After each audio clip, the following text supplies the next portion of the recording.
అటు senior heroes అయినా కానీ ఇటు అప్కమింగ్ హీరోస్ అయినా కానీ ఎవరైనా కానీ జూనియర్ ఎన్టీఆర్ గారిని ఇన్స్పిరేషన్ గా తీసుకోవాల్సిందే. రీసెంట్ గా ఒక ఇంటర్వ్యూలో అప్కమింగ్ యాక్టరెస్ అయిన శ్రీదేవి అప్పాలా వచ్చేసి జూనియర్ ఎన్టీఆర్ ని ఇలా అయితే అనడం అయితే జరిగింది.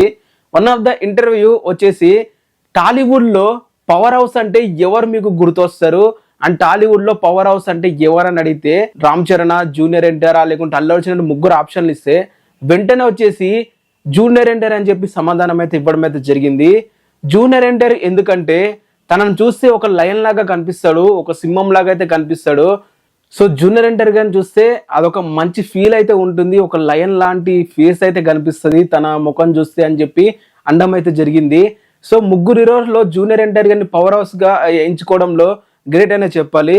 ఎందుకంటే ఇంటర్వ్యూలో ఆ యాంకర్ కూడా ఆడడమే జరిగింది. జూనియర్ ఎన్టీఆర్ గా చూస్తేనే ఒక హార అయితే కనిపిస్తుంది, తన ఫేస్ లో కానీ తన బిహేవియర్ లో కానీ తన పర్సనాలిటీలో కానీ ఒక హార అయితే మనకి క్లియర్ కట్ గా కనిపిస్తుంది. వాటర్ బాటిల్ ఉంటే అది తీసుకొని వెళ్ళి ఎవరైనా వచ్చి అక్కడ ఈ ప్రీవియస్ ఈవెంట్లు ఎవరైనా తీసుకొచ్చి పక్కన పెడతారేమో అని అనుకుంటే ఎవ్వరు కూడా రాలేదు. బట్ జూనియర్ ఎన్టీఆర్ గారే తీసుకొని పక్కన అయితే పెట్టేశారు అక్కడ డిస్టర్బెన్స్ ఉన్నా కూడా.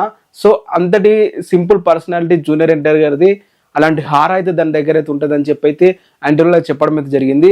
అలాగే అప్కమింగ్ యాక్టర్ అయిన హర్ష రోషన్ కూడా జూనియర్ ఎన్టీఆర్ యాక్టింగ్ అంటే చాలా ఇష్టం అని చెప్పి అనడం అయితే జరిగింది. సో అప్కమింగ్ ఎంతమంది కొత్త యాక్టర్స్ కానీ కొత్త హీరోస్ కానీ వచ్చినా కూడా ప్రెసెంట్ జనరేషన్ ఫ్యూచర్ జనరేషన్ లా ప్రతి ఒక్కరు కూడా జూనియర్ ఎన్టీఆర్ గారు ఒక ఇన్స్పిరేషన్ లాగా అయితే ఉండబోతున్నాడు. ఒక ఇన్స్పిరేషన్, ఒక యాక్టింగ్ అంటే ఫస్ట్ గుర్తొచ్చి జూనియర్ ఎన్టీఆర్ గారు అని చెప్పి ప్రతి ఒక్కరి మాట కూడా మనమైతే వినిపిస్తుంది మాట.